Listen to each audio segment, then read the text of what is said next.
Salut tout le monde, ici c'est Tristan pour une vidéo de nouvelle StarCraft 2 pour le mois d'octobre. Donc il y a beaucoup de choses qui se passent dans le monde de StarCraft pour nous au Québec et à l'international aussi. On va faire un peu le tour de tout ça.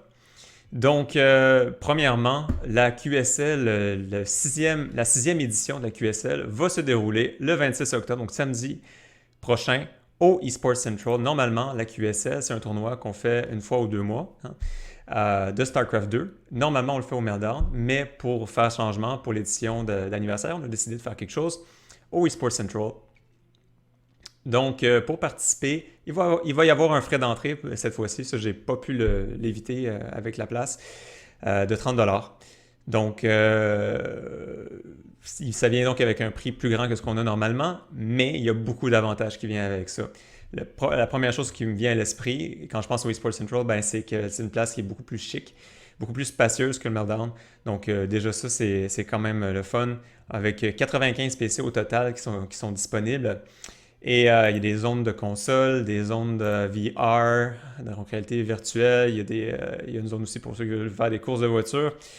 Vraiment une très belle place à découvrir. Il y a un restaurant aussi qui est sur place. Donc, pour ceux qui n'ont pas encore découvert la place, ben, je vous encourage vraiment à le faire. Tous les vendredis, d'ailleurs, il y a les Rally Points qui sont organisés par Catherine avec du coaching gratuit pour ceux qui veulent y aller. 15$, puis vous avez 3 heures de coaching gratuit, plus l'ordinateur. Donc, vraiment super, un beau forfait tous les vendredis au Rally Point. Donc, la QSS, c'est ça, va se dérouler au eSports Central. Entre autres, dans les avantages qu'il y a, c'est que vous allez avoir votre ordinateur à vous pour toute la durée de l'événement. Donc, de midi, le 26 octobre, jusqu'aux petites heures du matin, le 27, vous allez avoir votre ordinateur à vous pour toute la durée de l'événement. Autre avantage, vous allez être garanti de jouer un minimum de 6 parties. Donc, plus d'histoire de se faire éliminer après seulement que 2 parties en soirée. Donc, je vais vous parler un peu du format. Ce qui rend ça possible, en fait, l'avantage du eSports Central, c'est qu'on va commencer à 15h le tournoi en tant que tel. Donc, vous allez pouvoir accéder à votre ordinateur dès midi pour vous réchauffer. C'est à l'ouverture du eSports Central. À 15h, on va commencer les qualifications. Donc, ça va être un gros Swiss Round. Pour ceux qui ne savent pas comment ça fonctionne un Swiss Round, en fait, c'est que tout le monde est dans un seul groupe et vous allez toujours affronter quelqu'un qui va avoir le même score que vous en termes de parties gagnées. Donc, ce qui arrive, c'est par exemple, tout le monde commence à 0-0. Je gagne ma première carte, je suis à 1-0. Le prochain joueur que je vais affronter va également avoir un score de 1-0 à son actif. Supposons que je perds le match suivant, je suis à 1-1. Prochain match, j'affronte également quelqu'un qui est à 1-1 au niveau de son score.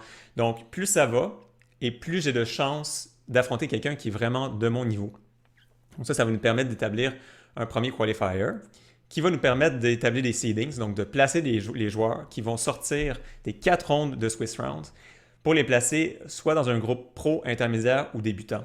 Chaque groupe va être indépendant, donc la soirée va se terminer en fait avec un gagnant pour le groupe débutant, un gagnant pour l'intermédiaire, un gagnant pour le groupe pro. Et les 2 finalistes du groupe pro vont se retrouver dans le top 4 final qui va être joué autour de 20 heures. En passant, Semper et Jig, qui sont nos précédents champions de la QSL, vont déjà sont déjà seedés, en fait, sont déjà placés dans le top 4 qui va se dérouler. Donc, la question, c'est qui va pouvoir vaincre un de nos champions pour se mériter le trophée de l'édition des 1 an de la QSL. Donc, ça, c'est pour le format de la QSL. Donc, pour ce qui est des inscriptions, ne pas oublier de vous inscrire en ligne autant que possible. Il y a un Google Form qui est disponible. Si vous allez dans la description, vous allez le voir juste ici pour s'inscrire. Remplir le document en ligne. Sinon, vous avez jusqu'à 2 heures le jour de l'événement pour vous inscrire sur place. Si vous ne l'avez pas déjà fait, vous pouvez payer sur place, évidemment. Donc, il n'y a pas en fait, il n'y a pas de façon de payer autrement que sur place. Donc, le jour même, vous allez pouvoir payer pour votre place. Ce qui arrive, si vous remplissez le formulaire en ligne, c'est qu'on vous réserve d'emblée un ordinateur. Donc, vous êtes garanti d'avoir un ordinateur pour vous. Sinon, vous pouvez vous inscrire sur place le jour même, il n'y a pas de problème. Ça va être diffusé sur le channel de Gosu PVP qui va caster à partir de chez lui, encore une fois. Donc ça, c'est l'horaire. Si vous voulez réviser, là, on est passé par-dessus, mais je vais vous laisser lire si vous voulez avoir plus de précision. Le prize pool, 100$ minimum pour le groupe pro. Sinon, pour le groupe intermédiaire et le groupe débutant, il va également y avoir des petits prix, donc un tapis de souris et une Red Bull pour le groupe débutant. Tout ça dans un but, c'est ça, que tout le monde puisse avoir des matchs un peu plus fair en termes de... Les joueurs que vous affrontez vont pouvoir être de votre calibre. C'est ça, donc vraiment un beau format. Je pense qu'on a travaillé fort là-dessus, moi puis la représentante du eSports Central, pour apporter quelque chose qui soit différent et qui permette justement à tout le monde de jouer plus de parties. Pour ce qui est de la BlizzCon, les groupes ont été annoncés dernièrement. Donc, il y avait eu une histoire avec Classic qui aurait pu ne pas faire la BlizzCon cette année parce qu'il y a son service militaire qui s'en vient. Puis, normalement, quand tu t'apprêtes à faire ton service militaire, tu n'as pas le droit de quitter le pays en Corée du Sud. Mais il y a eu la KESPA qui est intervenue puis qui a fait un arrangement pour lui permettre de participer à la BlizzCon quand même. Donc, finalement, on a eu l'annonce des groupes. Donc, regardons-les rapidement. Dark, Showtime, Sue, Special pour le groupe A, qui va se jouer le 23 octobre, donc dans seulement 4 jours à partir du moment de cette vidéo. Dark est probablement le favori dans ce groupe, on s'attend vraiment à le voir sortir. C'est le gagnant de la dernière GSL, donc gros favori dans ce groupe. Sinon, entre les 3 autres, ça pourrait être pas mal n'importe qui en fait, qui pourrait l'emporter. 3 gros joueurs quand même. Dans le groupe B, Maru, Time, Stats et Special. Enfin, Maru qui a des bonnes chances d'affronter Serral. Ce qui est le fun avec le Round of 16 cette année à BlizzCon, c'est que ça va tout être des best of 5, donc des histoires de best of 3 où est-ce que quelqu'un se fait sortir là, très très rapidement après 4 parties pour un tournoi qui est aussi important. C'est terminé. Blizzard a décidé que non, désormais ça allait être des best of 5 dès le Round of 16, ce dont je suis personnellement bien content parce que je pense que ça augmente les chances que les meilleurs joueurs sortent des groupes. Donc oui, on va peut-être enfin avoir un affrontement entre Maru et Serral. C'est pas 100% garanti parce qu'ils ne s'affrontent pas dans les matchs initiaux. Ça va d'abord être Maru contre Time. Maru qui a des bonnes chances de l'emporter contre Time. Stats contre Serral. Là, on peut espérer que Serral va gagner aussi. Mais ça pourrait ne pas être le cas. Mais si Serral gagne son premier match, ça pourrait être Serral contre Maru dans le winner's match qui va se dérouler ensuite. Donc on se croise les doigts pour que ça se produise. Très forte chance que finalement on l'ait notre affrontement entre Maru et Serral, qu'on aurait espéré avoir à BlizzCon l'an passé, mais que SOS nous a juste empêché d'avoir en sortant Maru dans une des séries les plus décevantes de l'année 2018, je pense. Donc, beaucoup d'espoir là-dessus. Groupe C, Classic, Hero Marine, Hero et Rainer. Un autre gros groupe très stack. Rainer qui serait actuellement numéro 1 sur le ladder coréen. Donc, il performe extrêmement bien. Très forte chance qu'il sorte de ce groupe. Classic aussi, qui est toujours une machine de guerre dans n'importe quel tournoi StarCraft. Hero Marine et Hero qui sont 2 wildcards. On n'est pas sûr qui c'est qui pourrait s'en sortir. Hero qui a vraiment un style différent, très, très agressif, très, très original, donc assez imprévisible. On ne sait pas trop qui pourrait sortir de là. Mais bon, moi j'espère bien voir Rainer sortir de là. Go Rainer, go Italie. Ça serait vraiment nice que le jeune parvienne à passer au moins le Round of 16. Ce serait étonnant qu'il ne passe pas, je pense. Groupe D, Trap, E-Laser, Rogue et Neeb. Un autre gros groupe. Neeb qui n'a pas eu des performances géniales dans les derniers BlizzCon. Peut-être cette année ça va mieux aller. E-Laser qui nous a vraiment surpris lors du dernier GSL versus The World, qui a réussi à se rendre jusqu'en finale. Et donc c'est ça, le groupe D. Un autre gros groupe. En fait, il n'y a pas vraiment de pas gros groupe. Si j'avais à choisir un group of death, personnellement, j'aurais tendance à croire que c'est le groupe Maru, Time, Stats, Serral, donc le groupe B. Le pauvre Time qui est pris avec 3 des plus gros canons de la Terre en ce qui a trait à StarCraft 2 à l'heure actuelle, je pense. Mais tous ces groupes-là sont des forts groupes. Donc cette année, encore une fois, comme vous le savez, j'organise un concours de prédiction. Le prix pour le concours reste à déterminer, mais ça reste le même format que l'an dernier. Dans le fond, je vais vous mettre un lien qui va vous permettre d'accéder à la feuille pour mettre vos prédictions par rapport à chaque groupe. Donc, j'ai déjà inscrit mon nom pour vous donner un exemple. Donc, vous choisissez quel joueur vous pensez va sortir de chacun des groupes et dans quel ordre. Vous avez des points supplémentaires si vous prédisez correctement dans quel ordre les joueurs vont sortir, qui va être premier, qui va être deuxième. Et ensuite, on va continuer avec les quarts de finale. Vous avez jusqu'à 1 heure avant le début des affrontements, donc le 23 octobre, pour inscrire vos prédictions. Après ce moment, ce que je vais faire, en fait, c'est que je vais verrouiller les plages, donc vous ne pourrez plus modifier vos prédictions. Donc, il va y avoir une accumulation de points, puis il va y avoir un prix qui est encore en train de se déterminer. Donc, voilà, je pense que c'est ce que je peux dire pour la BlizzCon de cette année. Où est-ce que ça va se dérouler pour ceux qui veulent assister au Québec, dans la région de Montréal? On va se rassembler comme d'habitude. Est-ce que ça va se faire chez Guillaume? Est-ce que ça va être au Meltdown? C'est encore en suspens. Donc, je vous reviens avec d'autres nouvelles là-dessus prochainement. Finalement, on ne pourrait pas vraiment parler de nouvelles StarCraft 2 pour le mois d'octobre sans au moins mentionner ce qui s'est passé avec l'incident de Blitzchung, le joueur de Hearthstone. Donc en fait, je veux juste vous donner un peu de background sur qu'est-ce qui s'est passé parce que je crois que c'est une belle occasion au moins d'en apprendre un peu sur l'histoire et la géopolitique en Asie. Donc qu'est-ce qui se passe avec Hong Kong? En fait, Hong Kong, c'est une petite archipel au sud de la Chine, mais qui est extrêmement riche, extrêmement peuplé, donc très très très dense en population.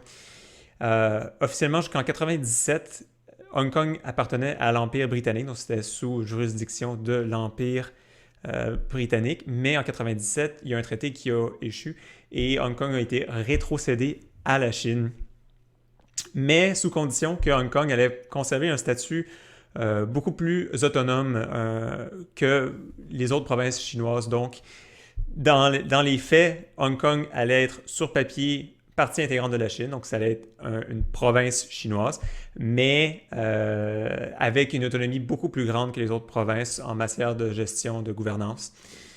Mais dans les faits, qu'est-ce qui s'est passé? C'est que la Chine a empiété à quelques reprises depuis sur l'autonomie de la province. Donc, ça a soulevé des protestations. Entre autres, en 2015, qu'est-ce qui est arrivé? C'est qu'il y a eu une réforme électorale qui a dit à Hong Kong, ben, dans le fond, vous avez le droit d'avoir le suffrage universel, mais Beijing a le droit de dire qui a le droit de se présenter, dans le fond, pour le poste de chef de l'exécutif de Hong Kong. Donc, ça a soulevé beaucoup de protestations en 2014-2015 avec la révolution des parapluies. Et en 2019, il y a eu un autre incident. Il y a une loi qui a été promulguée à Hong Kong qui, à toute fin utile, a permis à la Chine qui permet à la Chine d'arrêter des protestataires à Hong Kong. Donc ça aussi, ça a soulevé énormément de protestations du côté de Hong Kong. Il faut savoir que la jeunesse de Hong Kong, donc les jeunes qui ont entre 14 et 24 ans, d'après ce que j'ai lu, sont beaucoup plus en faveur d'une autonomie complète, donc d'une indépendance de Hong Kong que la plus vieille partie de la population. Donc il y a beaucoup de jeunesse dans la protestation à Hong Kong. Donc, c'est dans ce contexte-là que s'est inscrit l'événement qui s'est produit au début du mois d'octobre dans le contexte d'un tournoi de Hearthstone. Donc, il y a le joueur qui a remporté le tournoi a décidé d'utiliser la plateforme de l'entrevue pour afficher son soutien à la cause de l'indépendance de Hong Kong. Mais évidemment, donc, il y a eu des conséquences. Pourquoi? Parce que Blizzard fait toujours signer un contrat à ses joueurs. En fait, les joueurs qui participent à leur tournoi, stipulant que tu peux pas émettre des opinions qui pourraient... Attends un petit peu, je me suis écrit ça. Là. Tu peux pas en fait émettre des opinions controversées pouvant offenser une partie du public ou porter atteinte à l'image de Blizzard. Donc, ça fait partie c'est ça, des règlements auxquels les joueurs doivent se soumettre. Donc, il y a eu un bris de conduite et Blizzard a fait tomber la hache, si vous voulez.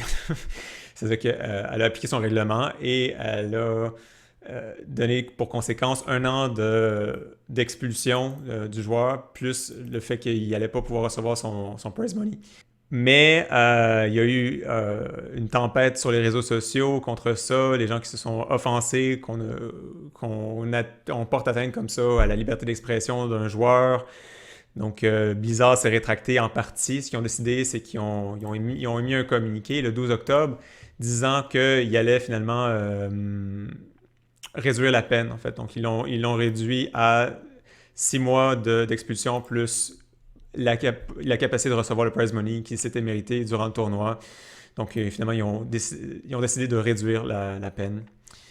Euh, Évidemment, un gros débat autour de toute cette histoire. Beaucoup de gens qui ont exigé des figures publiques de StarCraft de prendre position alors que c'était même pas en lien direct avec StarCraft, c'est en lien avec Blizzard, donc indirectement oui, mais c'est comme si tout le monde devait prendre position par rapport à ça, puis il y a des gens qui ont désinstallé tous les jeux Blizzard de leur ordinateur, qui ont dit que ça n'avait pas de sens, que Blizzard devait appuyer quelqu'un comme ça qui était en faveur de la démocratie, etc. Donc, gros débat.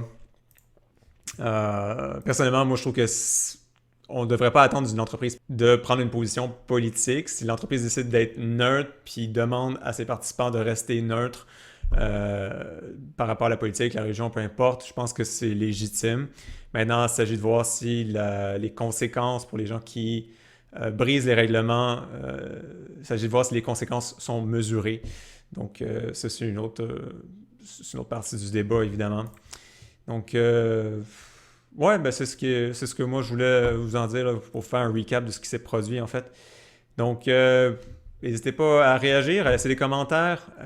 Puis j'espère vraiment vous voir à la QSL, aussi au rassemblement pour écouter la BlizzCon dans 2 semaines, les finales de la BlizzCon. Donc, à la semaine prochaine.